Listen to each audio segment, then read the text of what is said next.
Hello students, welcome again to lectures club. Students, आज का जो टॉपिक है वो है जी प्रोपोजिशन के हवाले से। ये बेसिक टॉपिक है क्योंकि इससे आगे आने वाले कई मेजर टॉपिक्स जैसा कि क्वांटिफायर्स हो गया, कंडीशनल प्रोपोजिशन हो गई, लॉजिकल इक्विवेलेंस हो गई, या नेस्टेड क्वांटिफायर्स हो गया, बहुत सारे टॉपिक्स जो हैं इस टॉपिक पर जो है वो डिपेंड करते हैं। इसलिए हमें इनको जो है समझना, इस टॉपिक को बड़ा ज़रूरी है। चलिए स्टार्ट करते हैं जी।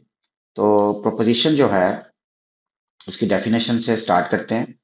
तो प्रोपोजिशन लॉजिक क्या है? वो कहता है जी a proposition is a declarative sentence. अब डेक्लेरेटिव सेंटेंस की वो डेफिनेशन ये करता है कि that is a sentence that declares a fact, यानी कि कोई ऐसा सेंटेंस या कोई ऐसी बात की जाए जो कि किसी फैक्ट को, किसी हकीकत को बता रही हो। ठीक है। दैट इज आइदर ट्रू और फॉल्स, यानी कि कोई ऐसी बात की जाए जिसको हम ट्रू या फॉल्स कह सकते हैं, लेकिन वो बात दोनों नहीं हो सकती। दोनों से मुराद ये है कि ये वो ट्रू फॉल्स एक ही टाइम में नहीं हो सकती। या तो वो बात ट्रू है या वो बात फॉल्स है। और डेक्लेरेटिव सेंटेंस को जो है वो स्टेटमेंट भी कहा जाता है। अब एग्जांपल्स लेते हैं। फॉर एग्जांपल, एक सेंटेंस कहा जाए, एक बात की जाए, एक स्टेटमेंट दी जाए कि Babar Azam is a cricketer. अब ये बात जो है बाबर आजम के हवाले से हम कह सकते हैं कि ये ट्रू है या फॉल्स है, यानी कि हम इसको कह सकते हैं कि ये एक डेक्लेरेटिव सेंटेंस है कि एक पर्सन के हवाले से बात की गई है कि वो पर्सन एक क्रिकेटर है। अब बाकी वो क्रिकेटर है या नहीं, सही है, हम ट्रू या फॉल्स कह सकते हैं। अभी ये बहस नहीं हो रही कि ये ट्रू है या फॉल्स है। ये फॉल्स भी हो सकता है, ट्रू भी हो सकता है। अभी सिर्फ बात हो रही है कि ये एक डेक्लेरेटिव सेंटेंस यानी कि एक प्रोपोजिशन है या नहीं है। तो ये एक प्रोपोजिशन है। Similarly the sky is pink. अब स्काई इज पिंक है, इसके बारे में हम बता सकते हैं कि हाँ नहीं, हाँ या ना में जवाब दे सकते हैं कि स्काई पिंक है या नहीं है। ठीक है। हम इसको जो है वो ट्रू भी कह सकते हैं, फॉल्स भी कह सकते हैं। तो ऑब्वियसली ये भी एक डेक्लेरेटिव सेंटेंस है। अब BMW is a best brand. अब ये बात जो है ना, इसके बारे में हम नहीं कह सकते कि ये वाकई बेस्ट ब्रांड है या नहीं है, क्योंकि ये डिबेटेबल है। कुछ लोग कहते हैं BMW अच्छी होगी, कुछ लोग किसी और ब्रांड के हवाले से बात करते होंगे। तो ये एक डेक्लेरेटिव सेंटेंस नहीं है, ये डिबेटेबल चीज है। हमें नहीं पता, क्रिटिकल चीज है, डिबेटेबल है, लोगों के डिफरेंट ओपिनियंस हो सकते हैं। ये फैक्ट नहीं है।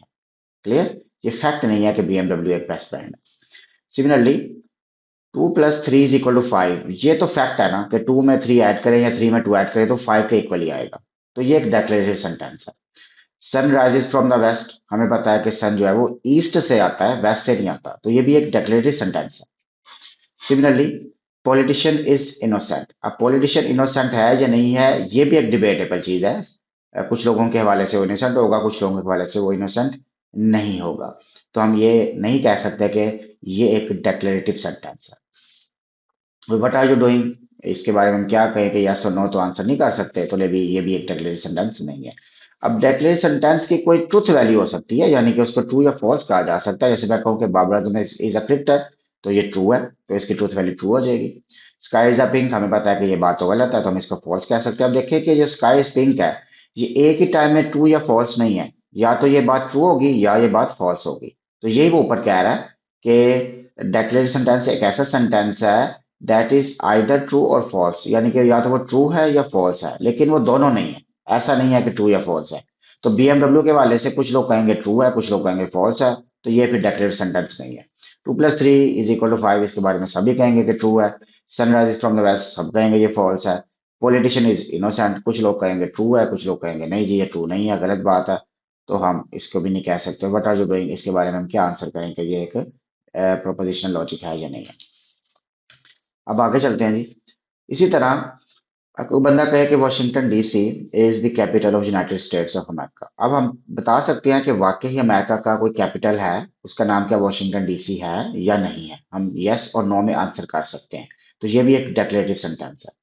Toronto is the capital of Canada. अब हम क्या टोरंटो कैपिटल है कनाडा का, यस या नो में हम आंसर कर सकते हैं।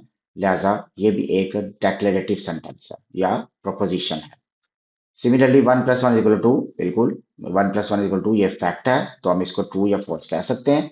तो ये भी एक प्रोपोजिशन होगी। और 2 + 2 = 3, ये भी एक फैक्ट को रिप्रेजेंट कर रहा है, तो ये भी एक प्रोपोजिशन है।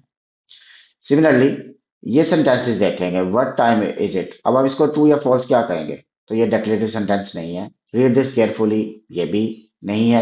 इसके बारे में ट्रू या फॉल्स में क्या कहें, ये भी प्रोपोजिशन है, प्रोपोजिशन नहीं है, सॉरी। X + 1 = 2।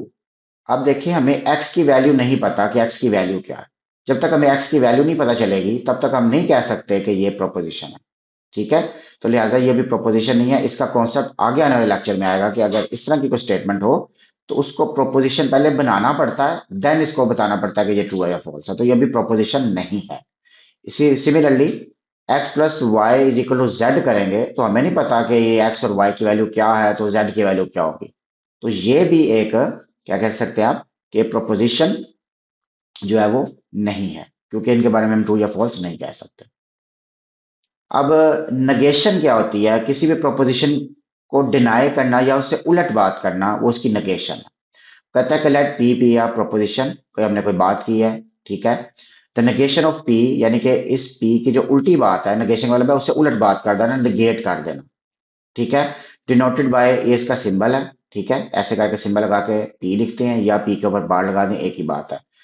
तो वो क्या स्टेटमेंट है? It is not the case that P. अब मैं आपको ज्यादा बोर नहीं करता, मैं आपको सिंपल एग्जांपल से समझा देता हूँ कि ये कोई मुश्किल काम नहीं है। फॉर एग्जांपल, वो कहता है कि जनाब एक प्रोपोजिशन है, माइकल्स पीसी रन्स लिनक्स, कि माइकल का पीसी जो है उस पर लिनक्स चलती है। अब इसकी नेगेशन क्या होगी? Michael's PC does not run Linux, यानी कि माइकल का पीसी जो है वो लिनक्स उसके अंदर नहीं है। या इसके डिनाई आप ऐसे कह सकते हैं कि जी माइकल के पीसी में तो कोई और विंडोज इंस्टॉल है, यानी कि वो ऑपरेटिंग सिस्टम लिनक्स नहीं, या कोई और ऑपरेटिंग सिस्टम इंस्टॉल है, कोई मैक ऑपरेटिंग सिस्टम है या कोई विंडोज है। तो आप इससे उलट बात करें तो उसकी नेगेशन हो जाएगी। तो इसको नेगेशन क्या होगी? Michael's PC does not run Linux. अब आप देखें कि डेफिनेशन से ज्यादा आसान उसकी एग्जांपल है।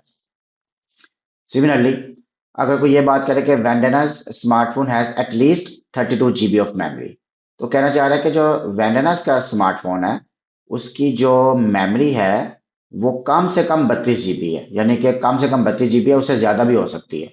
सही है। अब इसको डिनाई कैसे किया जा सकता है? हम ये कह सकते हैं कि वेंडेनास स्मार्टफोन हैज नॉट एटलीस्ट या has less than 32 GB of memory. ये भी कह सकते हैं कि 30 GB मेमोरी से कम है, या हम कह सकते हैं कि does not have 30 at least 32 GB of memory. तो हम दोनों तरीकों से इसको डिनाई कर सकते हैं कि when a smartphone does not have at least 32 GB of memory, और when a smartphone has less than 32 GB of memory. ये चीजें बड़ी इंपॉर्टेंट है, क्योंकि आगे आने वाले टॉपिक जो कि आपको एग्जाम में आते हैं उनके अंदर ये चीजें आती हैं। ये टेबल है जो आपके लिए काफी हेल्पफुल हो सकता है आगे आने वाले टॉपिक्स में, कि हम किसी भी स्टेटमेंट की या किसी भी सिंबल की नेगेशन करनी हो तो हम कैसे कर सकते हैं। जैसे पी को मैं नॉट पी लिख सकता हूँ, नॉट पी को नेगेट मैं पी के साथ कर सकता हूँ, गुड को मैं नॉट गुड कर सकता हूँ। एंड का ये और का सिंबल है, सिमिलरली ये ग्रेटर देन इक्वल टू है, इसको लेसर देन कर सकते हैं। लेसर देन इक्वल टू को ग्रेटर देन लिख सकते हैं, ग्रेट को नॉट ग्रेट, स्मॉल को नॉट स्मॉल। ऑल को हम सम कर सकते हैं, ट्रू को हम फॉल्स कर सकते हैं। ठीक है जी, ऑल को सम भी कर सकते हैं और ऑल को वन भी कर सकते हैं, देर इज वन भी कर सकते हैं। जैसे यहाँ पर देखें, ये ऑल है और ये है देर इज वन। आगे आने वाले जो क्वांटिफायर्स के टॉपिक में वहां पे इस इन दो सिंबल्स को हम सबसे ज्यादा डिस्कस करेंगे, फॉर ऑल को और देर इज वन को। सिमिलरली एंड का और हो सकता है। तो टेबल आपके लिए काफी हेल्पफुल हो सकता है आगे आने वाले टॉपिक्स के अंदर। ओके, आपको आज का टॉपिक जो है वो समझ आ गया होगा। मिलते हैं अगले टॉपिक पे। अल्लाह हाफिज।